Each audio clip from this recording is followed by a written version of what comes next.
6వ వచనాన్ని చదువుకున్నాం. సమయం లేదు, ప్రతి నిమిషం కూడా వాల్యుబుల్ మనకి. సో ఇంకా 45 నిమిషాల టైం ఉంది. 45 నిమిషాలు దేవుని వాక్యం మీద మనం మనసు పెడతాం. మలాకీ గ్రంథము 3వ అధ్యాయము 6వ వచనాన్ని చదువుకున్నాం.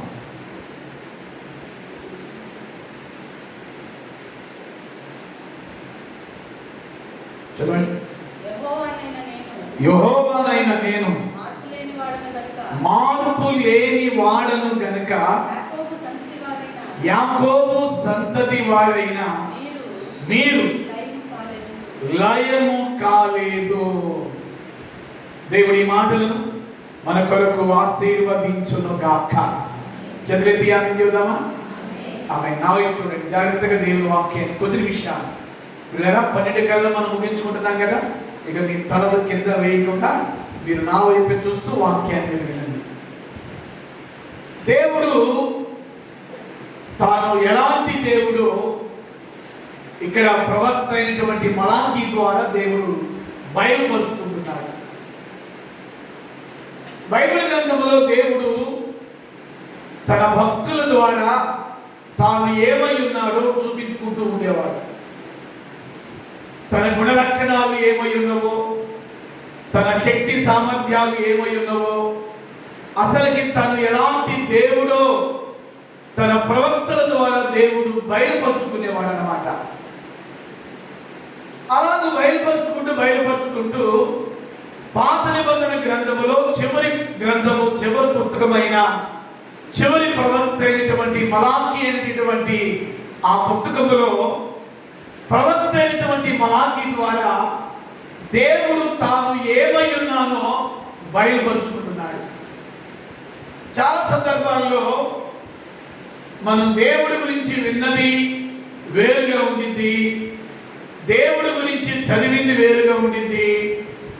దేవుడు ఏమై ఉన్నాడో మనం వ్యక్తిగతంగా అనుభవించాలి.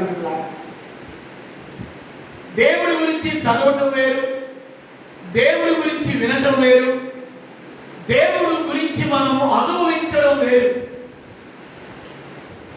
అందుకే యోహాను తన పత్రికలో అంటాడు, ఆది నుండి ఏది ఉండెనో, దేనిని మా చేతులు తాకినియో, దేనిని మా కన్నులు చూచినివో, ఆ ప్రభువును గురించిన విషయాలు మీకు రాస్తున్నాము అంటాడు. మరలా చెప్తున్నాను ఈ మాట, మీరు దేవుని గురించి వింటం, దేవుని గురించి చదవటం కంటే కూడా అసలు దేవుడు ఏమై ఉన్నాడు అనేది మీరు ఎరగాలి. పౌలు అంటాడు, భక్తుడైన పౌలు అంటాడు, నేను నమ్మిన వారిని నేను ఎరుగుదును గనుక నేను సిగ్గుపడను అంటాడు. అంటే దేవుడు ఏమై ఉన్నాడో ఎరగటం వేరు, చదవటం వేరు, వినటం వేరు. పర్సనల్ అసలు ఆయన ఏమై ఉన్నాడో మనం అనుభవించాలి వెళ్ళారా. ఇక్కడ ప్రవక్త అయినటువంటి మలాకీతో దేవుడు అంటున్నాడు, మలాకీ, ఓ మలాకీ, ఇశ్రాయేలీయుల మధ్యలో నేను ఎలాంటి దేవుడినో తెలుసా అంటూ తన యొక్క గుణ లక్షణాలలో ఒక అద్భుతమైనటువంటి గుణ లక్షణాన్ని ఇక్కడ ఎక్స్పోజ్ చేస్తున్నాడు. ఏమిటి ఆ దేవుడు గుణ లక్షణము అంటే, ఆయన అంటున్నాడు కదా మలాకీ ప్రవక్త ద్వారా, ఈ మాట చెప్పు నా బిడ్డలకు, నేను ఏమై ఉన్నానో తెలుసా అంటూ తన గురించి తాను ఏమని చెప్పుకుంటున్నాడు అంటే, నేను అన్చేంజబుల్ గాడ్ అంటున్నాడు. అంటే నా కుమారుడు మలాకీ, నేను ఎలాంటి దేవుడును అంటే మార్పు లేని దేవుడును అంటున్నాడు. బిడ్డగా మనుషులు మారుతూ ఉంటారండి. ఈరోజు చూడండి, రాజకీయ నాయకులు కూడా వాళ్ళ నాయకుడు తనకి సీటీ లేదనుకో వేరే పార్టీకి వెళ్ళిపోతాడు. నిన్నటిదాకా అతని ఇంటి మీద జెండా వేరు, ఇప్పుడేమో అతని ఇంటి మీద జెండా వేరు, అతను వేసుకున్న టవల్ వేరుగా ఉంది. అంటే మనుషులు మారుతూ ఉంటారు, మనస్తత్వాలు మారుతూ ఉంటాయి, బుద్ధులు మారుతూ ఉంటాయి, స్వభావాలు మారుతూ ఉంటాయి, భక్తి కూడా మారుతూ ఉండిద్ది. చూడండి, రక్షణ పొందిన కొత్తలో దేవుని ఎడల ఉన్న ఉన్న భక్తి వేరుగా ఉండింది. అదే నెలలు గడిచే కొద్దీ, వారాలు గడిచే కొద్దీ, సంవత్సరాలు గడిచే కొద్దీ భక్తిలో ఏమొస్తా ఉండింది అంటే మార్పు వస్తా ఉండింది.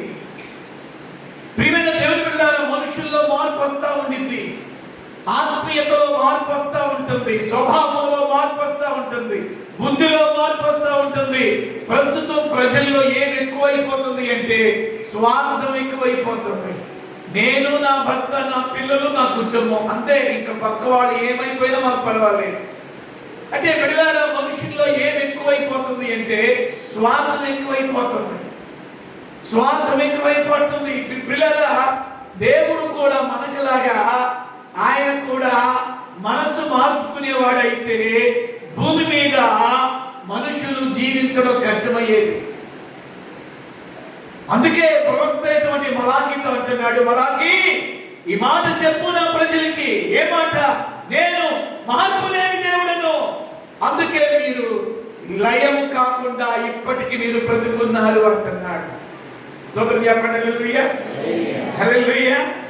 అంటే ఇక్కడ దేవుడు ప్రవక్త అయినటువంటి మలాకీ భక్తుని ద్వారా ఇండైరెక్ట్ గా ఏమిస్తున్నాడంటే వార్నింగ్ ఇస్తున్నాడు, ఇండైరెక్ట్ గా హెచ్చరిక ఇస్తున్నాడు. ఏమిటా హెచ్చరిక?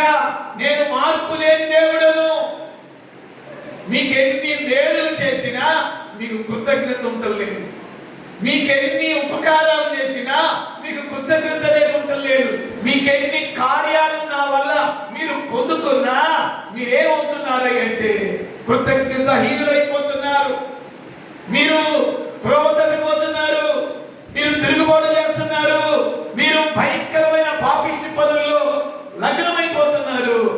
అయినను ఏం చేస్తున్నాను తెలుసా? మిమ్మల్ని బట్టి నన్ను నేను అణుచుకుంటున్నాను అంటున్నాడు. స్తోత్రం చెప్పండి హల్లెలూయా, స్తోత్రం చెప్పండి హల్లెలూయా. చూడండి ఆ మాట 78వ కీర్తన, 78వ కీర్తన,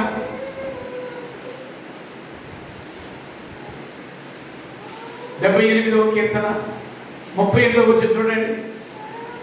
అయితే ఆయన వాత్సల్యపూర్ణుడై వారిని నశింపజేయక వారి దోషము పరిహరించువాడు, తన ఉగ్రతను ఏమాత్రమును రేపుకొనక పలుమారు కోపము అణుచుకొనువాడు. స్తోత్రం చెప్పండి హల్లెలూయా. ఏం అణుచుకుంటున్నాడంట? ఆ మాట చెప్పండి. ఏం అణుచుకుంటున్నాడు? అప్పుడప్పుడు మనకు కూడా కోపం వచ్చినప్పుడు పళ్ళు పట్టపట్ట పట్టపట్ట కోరతంగా కొరుగుతాం కదా, అవునా కదా? ఏం కొరుగుతాం? పళ్ళు పట్టపట్ట పట్టపట్ట పట్టపట్ట కొరుగుతాం. అంటే పలుమార్లు దేవుడు ప్రజల మీద కోపాన్ని అణుచుకున్నాడంట. పిల్లలు, నిజంగా దేవుడు కోప్పడితే మనం బ్రతుకుతామా? దేవుడు కోప్పడితే మనం నివసించగలుగుతామా? దేవుడు కోప్పడగలిగితే మనము సుఖంగా ఉండగలుగుతామా? దేవుడు కోప్పడగలిగితే మనము సంపాదించుకోగలుగుతామా? దేవుడు కోప్పడగలిగితే పిల్లల మనము కందుకూరు పట్టణములో సజీవులుగా తిరగలుగుతామా? ఆయన అంటున్నాడు, మీరు ఎన్ని దుర్మార్గ పనులు చేసినా, మీరు ఎన్ని పనికిమాలిన పనులు చేసినా నా కోపాన్ని ఏం చేస్తున్నాను తెలుసా? అణుచుకుంటున్నాను. ఇంకా మారుతారులే, ఇంకా మారుతారులే, ఇంకా మారుతారులే, ఇంకా క్రియలు మార్చుకుంటారులే, ఇంకా చెడుతనాన్ని విడిచిపెడతారులే, ఇంకా పనికిమాలిన పనులు విడిచిపెడతారులే, ఈ రోజైనా మారుతారులే మారుతారులే మారుతారులే అని దేవుడట నీ పట్ల పలుమార్లు కోపమును అణుచుకుంటున్నాను అంటున్నాడు. అసలు మరి ఏం చేస్తున్నాడంట? ఆయన కోపాన్ని అణుచుకుంటున్నాడంట. ఈ మాట చదివినప్పుడు నిజంగా నాకు భయం వేసింది. మరి మీకు ఎలా ఉందో ఈ మాట నాకు అర్థం కావట్లేదు. కానీ అంటే చాలా పర్యాయములు మనం ఏం చేస్తున్నామంటే దేవుని ప్రేమను చులకనగా చేసుకుంటున్నాం, దేవుని కనికరాన్ని చులకన చేస్తున్నాం, దేవుని దయను ఏం చేస్తున్నామంటే చులకన చేస్తున్నాం.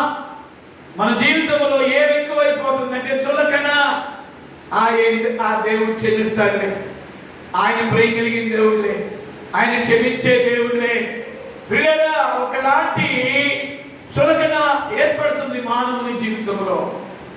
దేవుడేమో ఈ వారమైనా మారుతారు, ఈ రోజైనా మారుతారు, రేపైనా మారుతారు, వచ్చే వారమైనా మారుతారు, వచ్చే నెలలైనా మారుతారని దేవుడు పలుమార్లు ఏమిస్తున్నాడు అంటే అవకాశం ఇస్తున్నాడు. ఆ మాట చెప్పండి, ఏమిస్తున్నాడు చెప్పండి? అవకాశం అనండి. ఏమిస్తున్నాడండి? అవకాశం ఇస్తున్నాడు. అవకాశం ఇస్తున్నాడు బిడ్డలారా.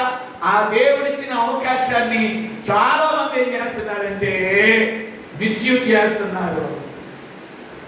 దేవుడిచ్చిన అవకాశాన్ని సద్వినియోగం చేసుకోక, క్రియలు మార్చుకోకుండా, బుద్ధిని మార్చుకోకుండా, స్వభావం మార్చుకోకుండా, మాటల్ని మార్చుకోకుండా, వారి ప్రవర్తన మార్చుకోకుండా ఏం చేస్తున్నారు అంటే దేవుని దృష్టికి కీడు చేస్తూ, దేవుని దృష్టికి అవిధేయులై తిరుగుతూ ఉన్నప్పుడు అలాంటి వారిని చూచి 35వ వచనములో తన ఉగ్రతను ఏమాత్రమును రేపుకొనక పలుమారు తన కోపము అణుచుకునేవాడు. నాతో పాటు మాట కొంచెం గట్టిగా పలుకుతారా? తన ఉగ్రతను ఏమాత్రమును రేపుకొనక పలుమారు కోపము అణుచుకునేవాడు. చెప్పండి హల్లెలూయా. ఏం చేస్తున్నాడంట? నా వైపు చూడండి, నా వైపు చూడండి, నా వైపు చూడండి బిడ్డలారా. కోపాన్ని రేపుకోవటానికి ఆయనకి శక్తి ఉంది, కానీ ఆ కోపాన్ని అణుచుకుంటున్నాడు, ఆ ఉగ్రతను అణుచుకుంటున్నాడు, అణుచుకుంటున్నాడు, అణుచుకుంటున్నాడు, అణుచుకుంటున్నాడు, అణుచుకుంటున్నాడు. నిజంగా ఈ మాట చదివినప్పుడు భయం అనేది మనకు కలుగుతుంది బిడ్డలారా. తన ఉగ్రతను ఏమాత్రము రేపుకొనక పలుమారు తన కోపమును అణుచుకునేవాడు కాగా వారు కేవలము శరీరులై ఉన్నారనియు విసిరి వెళ్ళి మరలి రాని గాలి వలె ఉన్నారనియు ఆయన జ్ఞాపకము చేసుకునేను. నిజంగా ఈరోజు మనము సజీవులుగా ఉన్నాము అంటే మనము లయపరచబడకుండా, పిల్లగా మనము నిర్మూలము కాకుండా మనము సజీవులుగా మనం ఉన్నామంటే ఆయన మనల్ని జ్ఞాపకం చేసుకుంటున్నాడు. స్తోత్రం చెప్పండి హల్లెలూయా. ఏం చేస్తున్నాడు ఆయన? ఆ మాట చెప్పండి, జ్ఞాపకం చేసుకుంటున్నాడు అనండి. కొంచెం గట్టిగా చెప్తారా? ఆయన నన్ను జ్ఞాపకం చేసుకుంటున్నాడని చెప్పండి. ఏం చేస్తున్నాడు? జ్ఞాపకం చేస్తున్నాడు. మీరు ఇంటికి వెళ్ళిన తర్వాత ఖచ్చితంగా ఈ 78వ కీర్తన మీరు చదువుకోండి. ఈ 78వ కీర్తనలో పలుమార్లు ఇశ్రాయేలీయులు దేవునికి కోపాన్ని పుట్టించారు. పలుమార్లు ఇశ్రాయేలీయులు దేవుని మీద తిరుగుబాటు చేశారు. పలుమార్లు ఇశ్రాయేలీయులు కృతజ్ఞత లేని వారు అయిపోయారు. కృతజ్ఞత లేని వాడు అంటే ఏంటి? దేవుడు మేలు చేసి కూడా దేవునికి నచ్చినట్టు ఉండకుండా, దేవుడు వారికి ఉపకారం చేసినా దేవుడు ఇష్టపడే రీతిలో ఉండకుండా కృతజ్ఞత లేని వారైపోయారు.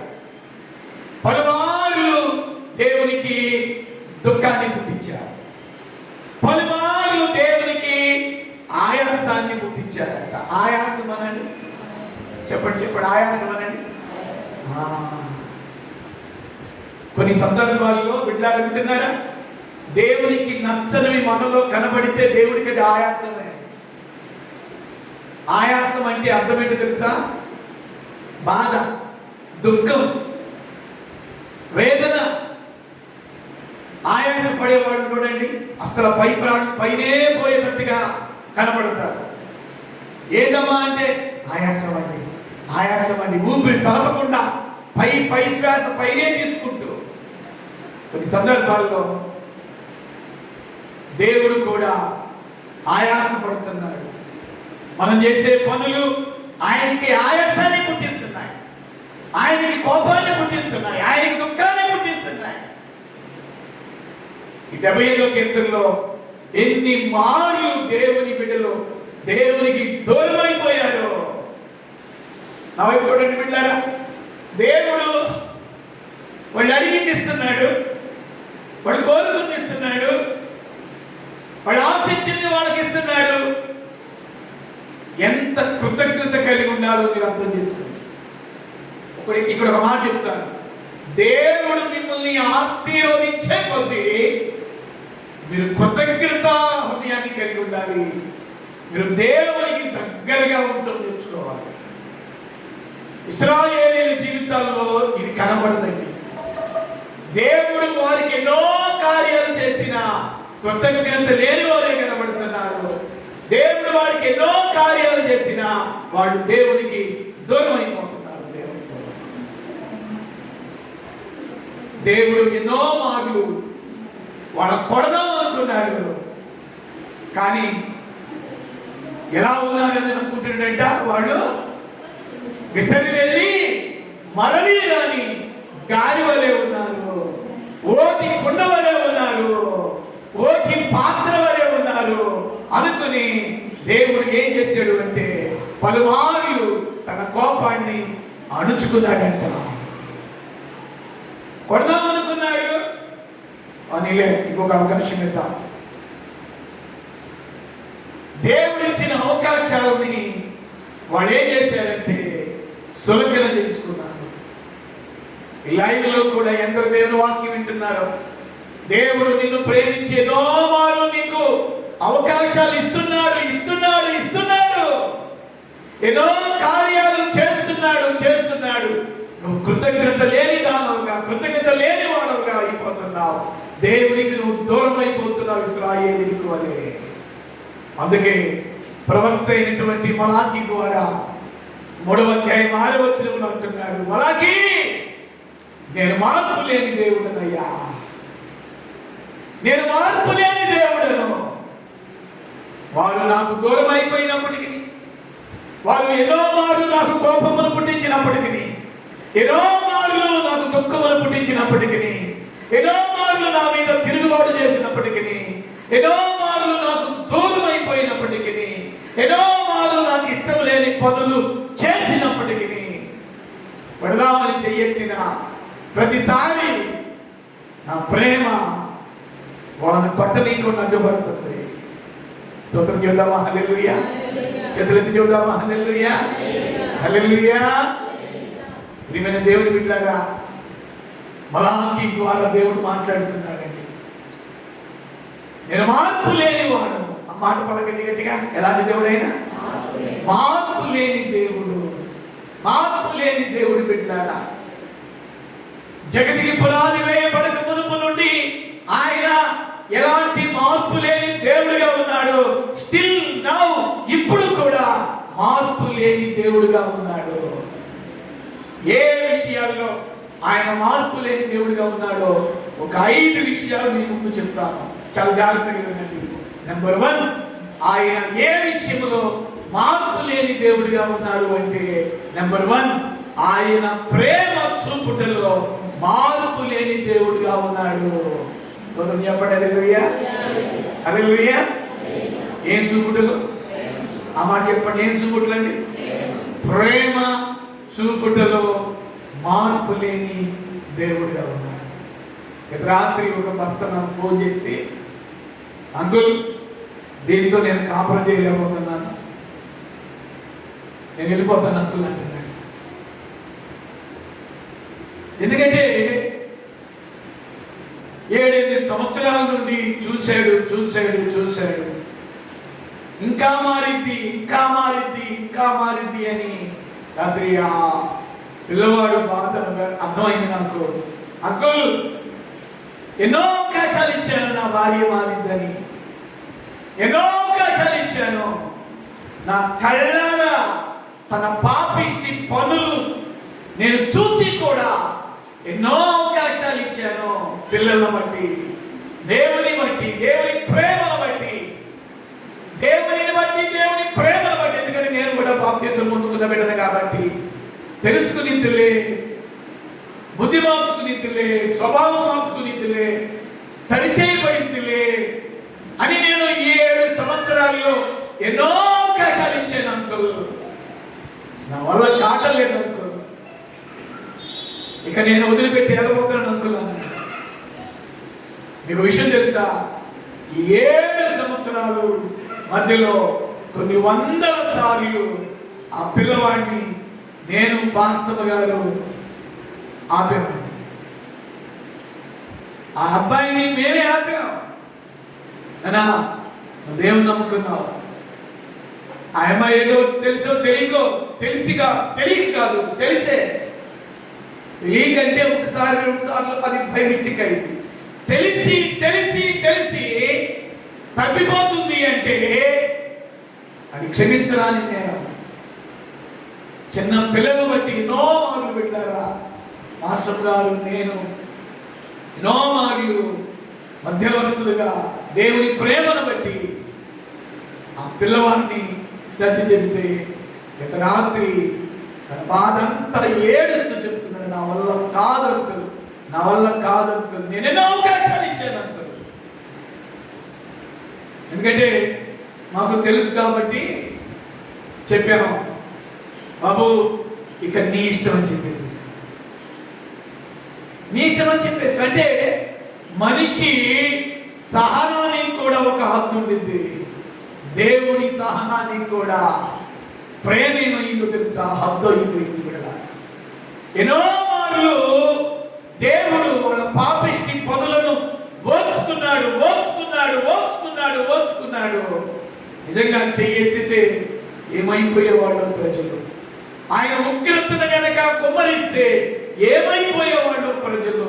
ఇందాక చదువుకున్నాం కదా, పలుమార్లు తన ఉగ్రతను రేపుకొనక పలుమార్లు తన కోపమును అణుచుకున్నాడు.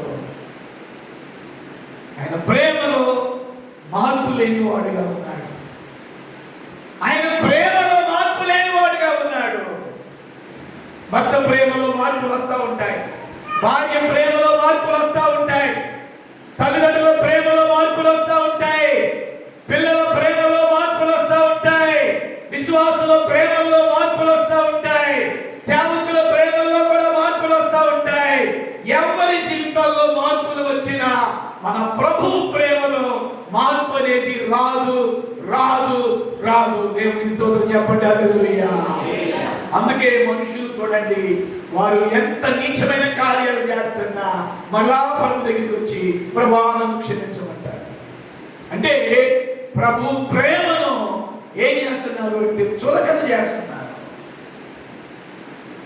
మీరు ఖచ్చితంగా 78వ కీర్తన చదువుకోండి ఈ రోజు బిడ్డలారా. పలుమార్లు దేవునికి కోపాన్ని, దుఃఖాన్ని, ఆయాసాన్ని పుట్టించినప్పుడు ఉగ్రతను కుమరిద్దాం అనుకున్నాడు, ప్రేమ అడ్డుపడింది.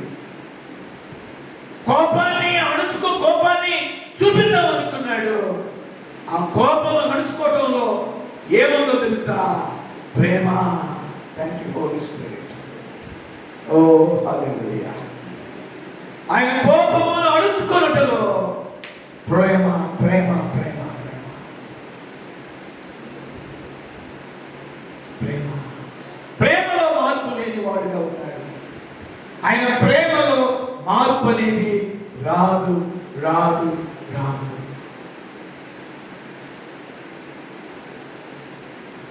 ఆయన ప్రేమలో మార్పు లేదండి. సిలువలో ప్రాణం పెట్టినప్పుడు ఎంత ప్రేమ ఉందో ఇప్పటికీ అంతే ప్రేమ. సిలువలో ప్రాణం పెట్టినప్పుడు ఎంత ప్రేమ మన పట్ల చూపాడో స్టిల్ నౌ అదే ప్రేమ కంటిన్యూ అవుతుంది. ఎంత ప్రేమ తెలుసా, ప్రాణం పెట్టినంత ప్రేమ. ప్రేమలో మార్పు లేని వాడుగా ఉన్నాడు. చెప్పు మలాకి, నాకు దూరమైపోయిన నా ప్రజలకు నేను ఎలాంటి వాడినో తెలుసా, ప్రేమలో మార్పు లేని వాడిననే మాట చెప్పు. రెండవదిగా ఆయనలో ఏ విషయంలో మార్పు లేదు అంటే ఆయన శక్తిలో మార్పు లేదు. స్తోత్రం చెప్పండి, హల్లెలూయా. చెప్పండి, శక్తి అనండి, చెప్పాలి. శక్తిలో ఏది లేదండి, మార్పు లేదు. ఎర్ర సముద్రాన్ని చూడండి, ఎర్ర సముద్రాన్ని 2 పాయలుగా చేసినప్పుడు ఎంత శక్తి ఉందో ఎప్పటికీ అదే శక్తి ఉంది. ఆమేన్, హల్లెలూయా హల్లెలూయా. యోర్దాను నీటిని ఏకరాశిగా నిలిపినప్పుడు ఎంత శక్తి ఉందో ఎప్పటికీ అదే శక్తి ఉంది. ఎరికో గోడల్ని పిల్లరా కూల్చినప్పుడు ఎంత బలము, ఎంత శక్తి నా దేవునికి ఉందో అదే శక్తి ఇప్పటికీ ఉంది. ఆయన శక్తిలో మార్పు లేదు. శక్తిలో మార్పు లేదు. ఆకాశమా కలుగంటే కలిగింది, భూమి కలుగంటే కలిగింది, సూర్యుడు కలుగంటే కలిగాడు, నక్షత్రాలు కలుగంటే కలిగింది, చంద్రుడిని కలుగజేశాడు. తన నోటి మాటతో సృష్టిని కలుగజేసిన దేవుడు ఈ విశాలమైన ప్రపంచాన్ని చూస్తే దేవుని శక్తి మీకు అర్థమయ్యింది. స్తోత్రం చెప్పండి. హల్లెలూయా, హల్లెలూయా. విశాలమైనటువంటి ప్రపంచాన్ని చూస్తే ఎంత శక్తి కలిగిన దేవుడో మనకు అర్థమైపోయింది. నేను ఫస్ట్ టైం ఫ్లైట్ ఎక్కినప్పుడు చెన్నై, విశాఖపట్నం నుండి చెన్నై, ఇప్పుడు ఫారినర్స్ వచ్చారు, వాళ్ళతో పాటు నేను ట్రావెలింగ్ చేస్తూ ఉన్నాను. విశాఖపట్నంలో మీటింగ్స్ ముగించుకుని అక్కడ పాస్టర్ గారు, దేవరాయ్ గారు, నాతో పాటు సౌత్ ఆఫ్రికా నుంచి 2 లేడీస్ సిస్టర్స్ వచ్చారు, దైవ సేవకురాలు. వాళ్ళకి నాకు ముగ్గురికి ఫ్లైట్ టికెట్ కొనిచ్చాడు. ఆ ముగ్గురు కూడా విశాఖపట్నంలో ఫ్లైట్ ఎక్కి చెన్నైలో దిగాలి. ఫస్ట్ టైం ఫ్లైట్ ఎక్కాను. ఆ తర్వాత దేవుడు మా కృపటి బంగ్లాదేశ్ వెళ్ళాను. చాలా ఫ్లైట్స్ ఎక్కడం జరిగింది. అయితే ఫస్ట్ టైం ఫ్లైట్ ఎక్కినప్పుడు పిల్లరా, ఆ ఫ్లైట్ ఆకాశంలోకి మేఘాలలో గుండా దూసుకెళ్ళిపోతున్నప్పుడు నేను కిటికీ పక్కనే కూర్చున్నా. ఆ ఫ్లైట్ కిటికీ పక్కనే కూర్చున్నా. ఆ విమానం కిటికీ పక్కన కూర్చున్నప్పుడు పిల్లల భూమి కనపట్టలేదండి, పర్వతాలు కనపట్టల్లా, నదులు కనపట్టల్లా, సముద్రాలు కనపట్టల్లా. ఒక కొత్త ప్రపంచంలో తేలి ఆడుతున్నట్టుగా, ఏదో ఒక కొత్త ప్రపంచంలో వెళుతున్నట్టుగా పిల్లల భూమి కనపట్టలేదు, భూమి మీద ఏమి కనపట్టలేదు పిల్లల. నిజంగా ఆ రోజు ఆ కిటికీ పక్కన కూర్చొని దేవుని గొప్పతనం ఇంకా నాకు బాగా అర్థమైపోయింది పిల్లల. ఆయన విశాలమైనటువంటి ప్రపంచాంత నోటి మాటతో కలుగజేశాడు. ఎంత శక్తివంతుడు పిల్లల. విశాఖపట్నం నుండి చెన్నై 45 నిమిషాలు. ఆ 45 నిమిషాలు ఆ ఫ్లైట్లో పిల్లగా ఆ కిటికీ పక్కనే కూర్చుని ఆ విశాలమైనటువంటి ఆ యొక్క ప్రపంచాన్ని ఆలోచన చేస్తూ, దేవుని గొప్పతనాన్ని ఆలోచన చేస్తూ, దేవుని శక్తిని ఆలోచన చేస్తూ ఉంటే కళ్ళప్పటి కన్నీరు రావడం మొదలుపెట్టింది. గొప్ప విషయం ఏంటో తెలుసా? అంత శక్తివంతుడైన దేవుడు పరలోకాన్ని విడిచిపెట్టి నరవతారిగా ఒక మనిషిగా భూమి మీద మన కొరకు పుట్టాడు అంటే నిజంగా ఎంత ఆయన శక్తి, ఎంతగా తాను వింతుడుగా చేసుకున్నాడో మనం అర్థం చేసుకోవాలి. ఆయన శక్తివంతుడే, ఆయన శక్తిలో మార్పు లేదు, ఆయన శక్తిలో మార్పు లేదు పిల్లరా. ఈరోజు మనం తెలుసుకోవాలి, ఇప్పటికే ఆయన శక్తి పనిచేస్తుంది 24/7. రోజుకి 24 గంటల సమయం, వారానికి 7 రోజులు, సంవత్సరానికి 365 రోజులు దేవుని యొక్క శక్తి ప్రతి క్షణము పని చేస్తూనే ఉంటుంది, పని చేస్తూనే ఉంటుంది, పని చేస్తూనే ఉంటుంది. చెప్పండి కొట్టి దేవుని స్తోత్రం చేద్దాం. హల్లెలూయా, హల్లెలూయా, హల్లెలూయా. ఆయన శక్తిలో మార్పు లేదు. గుడ్డి వాళ్ళని లేచాడు, గుడ్డి వాళ్ళకి కళ్ళు ఇచ్చాడు, మగవాళ్ళకి మాట్లాడే శక్తిని ఇచ్చాడు, కుష్ఠరోగులను శుద్ధులుగా చేశాడు, అక్షయమైన వారిని బాగు చేశాడు. పిల్లల అద్భుతాలు ఇప్పటికీ చేస్తున్నాడు. ఆయన శక్తిలో మార్పు లేదు. చెప్పండి హల్లెలూయా. మూడవదిగా ప్రియమైనటువంటి దేవుని బిడ్డలారా, ఆయన కార్యములలో మార్పు లేదు. స్తోత్రం చెప్తామా? హల్లెలూయా. కార్యములు అనేది, కార్యములు అంటే ఆయన పనులు. పిల్లలు నిజంగా మిమ్మల్ని అడిగితే మీ జీవితాల్లో దేవుడు ఎన్ని కార్యాలు చేశాడు, ఎన్ని కార్యాలు చేశాడు. దావీదు అంటాడు తన కీర్తనలో, నా కార్యములను సఫలము చేయు నా దేవునికి నేను ప్రార్థన చేస్తాను. హల్లెలూయా. ఆయన కార్యములను సఫలపరిచే దేవుడు ఆయన. ఆమేన్ చెప్పండి. ఏం సఫలపరుస్తాడు? కార్యములను సఫలపరుస్తాడు. కార్యములు అంటే పని. నువ్వేదైనా ఒక పని పూనుకున్నావు అనుకో, అది ఇల్లు కట్టే పని, అది వ్యాపారం చేసే పని, అది ఏ పని అయినా ఆ పనిలో దేవుడు సఫలము కలుగజేస్తాడు. ఏం కలుగజేస్తాడండి? సఫలం కలుగజేస్తాడు. చాలా మంది ఏదైనా పని ప్రారంభించేటప్పుడు వాస్తు సిద్ధాంతాలు నిలిపిస్తూ ఉంటారు. దేవుని బిడ్డలు చేయకూడని పనులు మీకు కొంచెం చెప్తాను ఈ సమయంలో. ఏదైనా ఒక పని మీరు ప్రారంభించినప్పుడు ప్రార్థనతో ప్రారంభించండి. ఆ ప్రార్థనే నీకు జయాన్ని కలుగజేసింది. ఆ ప్రార్థనే నీకు ఆశీర్వాదాన్ని కలుగజేసింది. ఆ ప్రార్థనే నీకు విజయాన్ని కలుగజేసింది. కొంతమంది ఏం చేస్తారంటే ఏదైనా ఒక పని ప్రారంభించేటప్పుడు సిద్ధాంతాలను పిలిపిస్తూ ఉంటారు. దేవుని బిడ్డలు అలాంటివి చేయకూడదు. కొంతమంది వాస్తును చూస్తారు. దేవుని బిడ్డలు వాస్తు చూడటానికి వీలు లేదు. స్తోత్రం చెప్పండి. హల్లెలూయా, హల్లెలూయా. కొంతమంది బిడ్డలు మంచి రోజు చెడ్డ రోజు చూస్తూ ఉంటారు. ప్రతిరోజు మంచిదే. ఆమేన్ చెప్పండి. ప్రతిరోజు మంచిదే. ఆ గిలిపోవాలి మీకు. ఎందుకంటే మన భారతదేశంలో ఈ బ్రాహ్మణులు పూజారులు లేనిపోనివన్నీ కూడా మన నెత్తిన ఉంటారు. నల్ల పిల్లి ఎదురేస్తే రాకూడదు, ఇతరులు ఎదురేస్తే వెళ్ళకూడదు, ప్రయాణం ఆపుకెళ్ళి ఎవరైనా తుమ్మితే ప్రయాణం ఆపాలి. ఈ దరిద్రపు లేనిపోని విషయాలన్నీ కూడా వాళ్ళు మాకు భయాన్ని కలుగు చేశారు. బైబిల్ చెప్తుంది ప్రతిరోజు మంచిదే, ప్రతిరోజు మంచిదే, ప్రతి క్షణము మంచిదే, ప్రతి గడియ మంచిదే. ప్రార్థన ద్వారా మనం పని ప్రారంభించినప్పుడు దేవుడు మన కార్యములను సఫలం చేస్తాడు. స్తోత్రం చెప్పండి. హల్లెలూయా, హల్లెలూయా. ఈ కీలు ఉండకూడదు మన జీవితంలో. వాళ్ళు ఎదురొచ్చారు, ఏమైందో. ఆమె ఎదురొచ్చింది, ఏమైందో. ఈరోజు కుక్క ఎదురొచ్చింది, పిల్లి ఎదురొచ్చింది, ఏమైందో. ఈ దరిద్రపు ఆలోచన ద్వారా భక్తి అనేది ఏమైంది అంటే కలుషితం అయిపోయింది. మన దేవుడు ఎలాంటి దేవుడు అంటే కార్యములను సఫలము చేసే దేవుడు. స్తోత్రం చెప్పండి. హల్లెలూయా.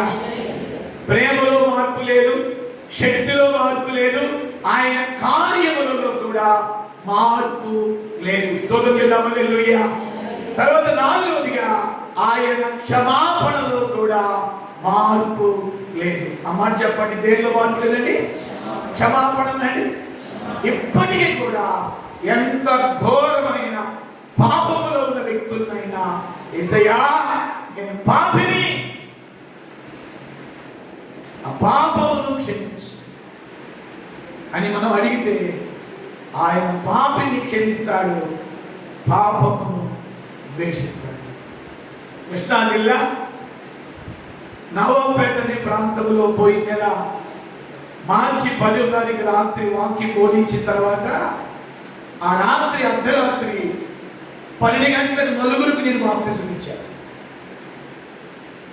నా సేవా పరిచర్యలో ఫస్ట్ టైం మిడ్నైట్ నా బాప్తిసాలు ఇవ్వటం అదే ఫస్ట్ టైం అన్నమాట. రాత్రి పూట కొన్ని వందల మందికి ఇచ్చాను పగలు, అది వేరే విషయం అనుకోండి. అయితే రాత్రి పూట వాక్యం విన్న తర్వాత 12-12:30 టైంలో ఒక నదిలోకి తీసుకెళ్ళి నలుగురికి బాప్తిసం ఇచ్చాను. ఆ నలుగురు వాక్యం చేత పట్టబడ్డారు. వాళ్ళలో ఒక ఆయన, సార్ నేను భయంకరమైనటువంటి ఘోర పాపిని, నా పాపాలు లెక్కకు మించినవై ఉన్నాయ్యా, ఇలాంటి పాపినే నన్ను కూడా ప్రభు క్షమిస్తాడా, ప్రభు క్షమిస్తాడా అని వాక్యం అయిన తర్వాత వచ్చి ఏడ్చి ఏడ్చి ఏడ్చి అడుగుతా ఉంటే నేను అన్న మాట ఏంటో తెలుసా? నా ప్రభు క్షమించలేని పాపము భూమి మీద ఏదీ లేదు. స్తోత్రం చెప్పండి. హల్లెలూయా, చెప్పండి. హల్లెలూయా. అందుకే 130వ కీర్తనలో ప్రభు క్షమాపణ గురించి భక్తుడే దావీదంటాడు, అయ్యా జనులు నీ యందు భయభక్తులు నిలుపునట్లు నీ యొద్ద క్షమాపణ దొరుకును. ఏం దొరికింది? చెప్పండి. ఏం దొరికిందండి? క్షమాపణ దొరికింది. ఆయన క్షమించడంలో మార్పు లేని దేవుడు. రాత్రి వాక్యం ద్వారా పట్టబడ్డాడు. తను చేసిన పాపాలన్నీ జ్ఞాపకం వస్తుంటే వచ్చి అంటున్నాడు, ఈ పాపాలు ఏ పాపాలు చేశాడో నా దగ్గర ఒప్పుకుంటున్నాడు. నా దగ్గర ఒప్పుకోయాను, నా దగ్గర ఒప్పుకోవాల్సిన పని లేదు, నువ్వు ఒప్పుకోవాల్సింది దేవుడు అంటే. కాదు పాస్ గారు, నేను ఇంత ఘోర పాపిని, ఇన్ని పాపాలు చేశాను, నన్ను ప్రభు క్షమిస్తాడా? నేను అన్నాను, ప్రభు క్షమించలేదంటూ ఏది లేదు. ప్రభు క్షమిస్తున్నాడు కదా అని పదే పదే పాపం చేస్తావా? చేయకూడదు. తెలిసి తప్పు చేస్తే శిక్ష ఉంది. తెలియక చేసిన తప్పులకు క్షమాపణ అని చెప్పినప్పుడు, అయ్యా ఈ పాపాలన్నీ నేను ప్రభు దగ్గరికి రాకముందు చేసినవి, నాకు ప్రభు క్షమాపణ కావాలి, నా కొరకు ప్రార్థన చేయండి, నేను బాప్తిసం తీసుకుంటానని తన పాపాలను ఒప్పుకున్నాడు. ఆ పరిణామ టైంలో పిల్లగా నవంపేటని ప్రాంతంలో బాప్తిసం పొందాడు. ప్రభు క్షమించుటలో మార్పు లేని దేవుడు. స్తోత్రం చెప్పండి. హల్లెలూయా, హల్లెలూయా. ఇంకొక చిన్న ఎగ్జాంపుల్ చెప్తాను. యేసు ప్రభు పరిచర్యలో వ్యభిచారమందు పట్టబడ్డ ఒక స్త్రీని తీసుకొచ్చారు. నేను అడుగుతాను ప్రశ్న, దొరికితే ఇద్దరు దొరకాలి కదా? ఆమె చెప్పండి. హల్లెలూయా. ఎందుకు ఒక ఆమెను కొట్టుకొచ్చారు? వాడు ఎందుకు కొట్టుకు రాలేదు? ఏమంటే తప్పు ఇద్దరు చేశారు కదా, ఒక ఆమెను తీసుకొచ్చారు ప్రభు దగ్గరికి. వాడి సంగతి ఏంటి? వాడు పొడుగు ఉన్నవాడా? వాడు డబ్బులు ఉన్నవాడా? వాడు సమాజంలో పేరు ప్రఖ్యాతులు ఉన్నవాడా? వాడిని ఏం వదిలేశారు? ఈ అమాయకురాలని కొట్టుకొచ్చారు. ప్రభు దగ్గరికి వచ్చి, మా మోషే ధర్మశాస్త్రం వ్యభిచారంలో పట్టబడ్డ వారిని రాళ్ళతో కొట్టి చంపమంది. పురుషుడైనా స్త్రీ అయినా ఆ పాపం చేస్తే రాళ్ళతో కొట్టి చంపాలి. మరి ఈమెను నీ దగ్గర తీసుకొచ్చావు, నువ్వేం తీర్పిస్తావని వస్తా తలాలొక్కడో రాయి కొట్టుకొచ్చారు. ఖచ్చితంగా ప్రభు ధర్మశాస్త్రానికి అనుకూలంగా తీర్పిస్తాడు. మోషే ధర్మశాస్త్రం రాయబడిన మాట ఏంటి? వ్యభిచారమందు పట్టబడ్డ వారిని ఖచ్చితంగా రాళ్ళతో కొట్టి చంపాలి. ఈ చట్టమే దుబాయ్లో కూడా ఉంది. ఈ చట్టమే ముస్లిం కంట్రీస్ లో కూడా ఉంది. అందుకే అక్కడ తప్పు చేయాలంటే వణుకు, భయం. అదే చట్టం కనుక మన భారతదేశంలో ఉంటే నేరాల పరిస్థితి తగ్గింది. I thank God for Muslim countries. ఆ 50 దేశాల్లో కూడా ఇలాంటి చట్టమే ఉంది. ఎవరైనా ఒక తప్పుడు పని చేస్తే రాళ్ళతో కొట్టి చంపమని అదే ఆ చట్టం ఫాలో అవుతున్నారు వాళ్ళు కూడా. ఇప్పుడు ప్రభు దగ్గరికి ఆయన తీసుకొచ్చి రాళ్ళతో వచ్చారు. ఆ కొట్టండి అంటాడేమో ప్రభు. చూస్తా ఉన్నారు రాళ్ళు కొట్టుకుని. ప్రభు నా వైపు చూడండి. ఆయన కూర్చుని నేల మీద కూర్చొని ఏదో రాస్తా ఉన్నాడు. వాళ్ళలో ఒకడు పదే ఏమయ్యా, పాపాత్మురాలైనటువంటి ఈమె వ్యభిచారమందు పట్టబడ్డది, మోషే ధర్మశాస్త్రాలతో కొట్టి చంపమంటుంది. నేను చెప్పేవాళ్ళమే, కానీ నువ్వేందో చెప్తున్నావు కదా, బోధలు చేస్తున్నావు కదా, ఏం చెప్తావు చెప్పని అడుగుతా ఉంటే ప్రభు నేల నుంచి నేను రాస్తూ అన్నాడు తలెత్తి. రాళ్ళతో కొట్టి చంపడానికి ముందు నేను మిమ్మల్ని ఒకటి అడుగుతా, అడగయ్యా, మీలో పూర్తి చేస్తారా మాట, మీలో పాపము లేనివాడు పాపము చేయనివాడు మొదట ఆమె మీద రాయి. మీలో పాపము లేనివాడు పాపము చేయనివాడు, ఆమె పాపి అని రాళ్ళతో కొట్టి చంపమని ధర్మశాస్త్రాన్ని ఎదుర్కొంటూ వచ్చారే. నేను అడుగుతున్నాను మిమ్మల్ని, మీలో పాపము లేనివాడు, మీలో పాపము చేయనివాడు మొదట ఆ మీద రాయేయండి ఆ మాట చెప్పి మళ్ళా నేల మీద కూర్చొని రాస్తా ఉంటే ప్రభు అడిగిన మాట, ప్రభు అడిగిన ప్రశ్న వాళ్ళ గుండెను ప్రశ్నింపజేసింది. అవును కదా, నా తల్లి గర్భమందు నేను పుట్టిన మొదలుకుని పాపిని, ఇప్పటి వరకు నేను ఈమె బహిరంగంగా పాపం చేస్తుంటే పట్టుబడింది, నేను నాస్తిగా ఎన్ని పాపాలు చేసి ఉంటాను అని ఒక్కొక్కడు ఆలోచించి కొన్ని వందల మంది ఆమె రాళ్ళతో కొట్టి చంపడానికి వచ్చారు. ప్రభు ఒకే మాట, మీలో పాపము లేనివాడు పాపము చేయనివాడు మొదట ఆమె మీద రాయి వేయండి. ఆ మాట విన్న వాళ్ళందరూ వెళ్ళిపోయారు. ఎందుకంటే ఆ రాళ్ళను విసరడానికి వచ్చిన వాళ్ళందరూ నెంబర్ 1 పాపిస్టులు. స్తోత్రం చెప్పండి హల్లెలూయా. ఏమని పాపిస్టులు? నెంబర్ 1 పాపిస్టులు. అందుకే ఆ రాళ్ళని అక్కడే కుప్పగా వేసేసి వెళ్ళిపోయాడు. ప్రభు తలెత్తి చూశాడు. అమ్మా, నా ప్రభు పలుకులో ఎంత ప్రేమ ఉందో చూడండి. వ్యభిచారం ముందు పట్టబడ్డ ఆమెను కూడా ఏమంటున్నాడు? అమ్మా, అమ్మా, నీ మీద నేరం మోపడానికి రాగేసడానికి వచ్చారే, వేరే ఎవరు లేరు ప్రభు. అప్పుడు ప్రభు అంటున్నాడు, రాయి విసిరాలంటే నేను ఒక్కడే.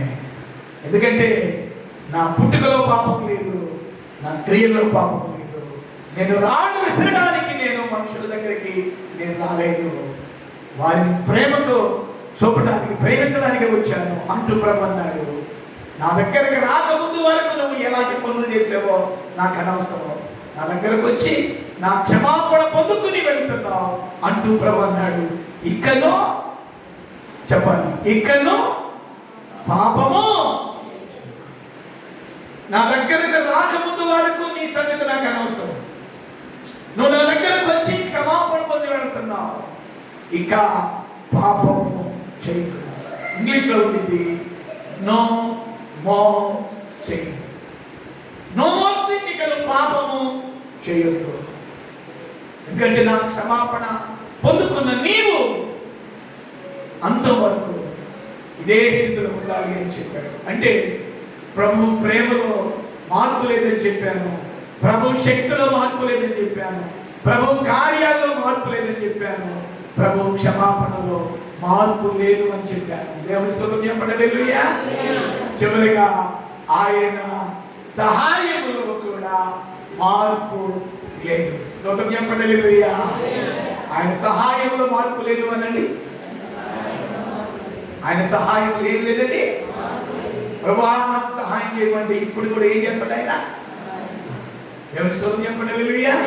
అందుకే మత్తయి సువార్త 7:7 ప్రభు అన్నాడు, అడుగుడి మీకు ఇవ్వబడును, వెతుకుడి మీకు దొరుకును, తట్టుడి మీకు తీయబడును. యోహాను సువార్త 14:14 ప్రభు అన్నాడు, నా నామమున మీరు నన్నేమడిగినా నేను మీకు చేతును. అంటే ఆయన సహాయములో కూడా మార్పు లేదు. స్తోత్రం చెప్పండి, హల్లెలూయా.